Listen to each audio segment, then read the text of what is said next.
Oh, ang bigat no. Ang bigat sa loob, hindi ka mapakali, hindi ka makatulog, wala kang peace of mind. Pero wala ka namang nagawang kasalanan. Hindi ikaw yung mali. Total, ikaw pa nga talaga yung sinaktan di ba? Pero mahal, alam mo ba, baka dalawa lang yan. Fresh pa yung sugat o hindi ka pa nagpapatawad.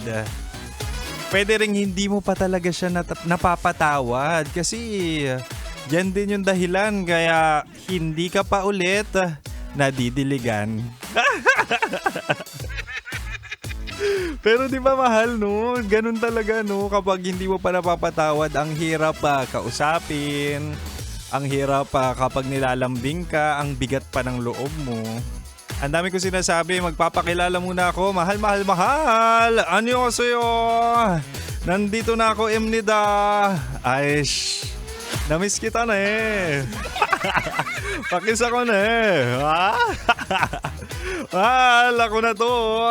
Ang spicy opa mo sa radyo na kapag natikman mo, hanapin mo. Walang iba, ako to, mahal. DJ Kim Chino at makakasama mo ko, baliktaran tayo. 69 tayo. 6 to 9 p.m. maglalambingan.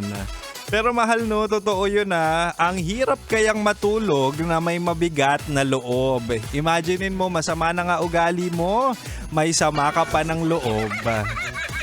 Hindi, mahirap yun kapag may away kayo ng mahal mo. Whether ikaw man yung may kasalanan o siya yung may kasalanan, meron pa rin guilt feeling. Parang feeling incomplete. Yung discomfort na yon, minsan sa kadahilanan na hindi pa kayo nakakapag-usap at hindi ka pa nakakatuwad. Ay, hindi, nakakapag-patawad. Ito si Boy Pindot. Hindi ka pa nakakapagpatawad. Kaya tonight, sa ating Chinitox, usapang pag-ibig mula sa chinito ng buhay mo, ibibigay ko ang 3 kahalagahan ng pagpapatawad sa relasyon. Ito na. Umpisahan natin. Una, mahalaga ang pagpapatawad sa relasyon dahil it keeps the communication open. Di ba lagi ko sinasabi, communication is key sa lahat ng bagay, lalong-lalo na sa relasyon. Imagine mo, forgiveness is like hitting the reset button kapag toxic na ang lahat.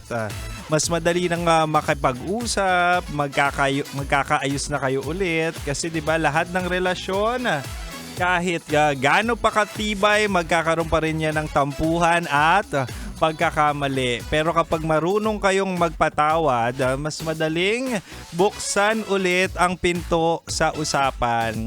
Buksan ulit ang pinto ng kwarto para maglambingan. Kayo Hindi mo naman kasi need magsimula ulit ng galit. Pwede mong piliin ang understanding over ego, 'di ba? Kaya dapat mahal, magpatawad naman, lalo na't inaagyaw na yung mo.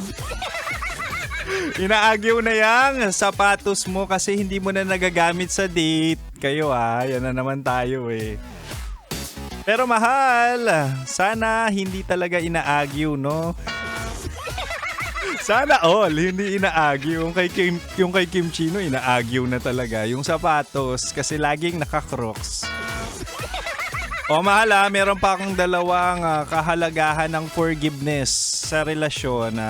Patawad muna bago tumawa. Masarap tumawa kapag totoo na yung kasiyahan. Kaya mahal, wag mong ililipat ang radyo. Meron pa akong 2 kahalagahan. Iyong-iyo ako mahal hanggang 9 p.m. pa tayo. Hanggang 9 p.m. tayong maglalambingan. Kaya manatili nakatutok dito lang sa 90.7 Love Radio. Kailangan pa bang i-memorize yan? Basic.